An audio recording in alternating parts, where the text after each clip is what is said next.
এই অ্যাড্রেসটা কোথায় বলতে পারবেন? এই অ্যাড্রেস আপনার কি দরকার? না, আমার বেস্ট ফ্রেন্ডের বিয়ে, বললো যে দেখতে গিয়ে বিয়ে হবে। আজ বিয়েটা হচ্ছে না। কেন? কারণ কনে বিয়ে থেকে পালিয়েছে। আপনি কিভাবে জানলেন? কি আশ্চর্য, আপনার আমাকে দেখে কি মনে হচ্ছে? ও, আপনার সাথেই আমার বন্ধুর বিয়ে হওয়ার কথা ছিল। আসলে ভালোই হলো, আমার চেম্বারে একটা কাজ আছে, বিয়েটা হলে আজকে কাজটা হতো না। থ্যাংক ইউ আপনাকে।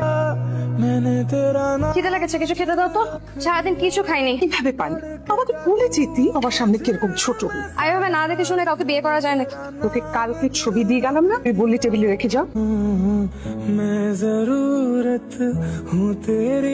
ঠিক, আপনি আমাকে মিথ্যা বললেন কেন? আপনার সাথে কথা বলতে ইচ্ছে হচ্ছিল, তাই একটা ওষুধ বানিয়ে নিলাম আর কি।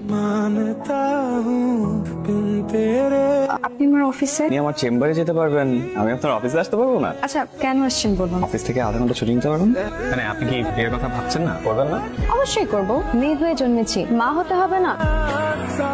আমাকে ছেলে হিসাবে কেমন লাগলো? ভালো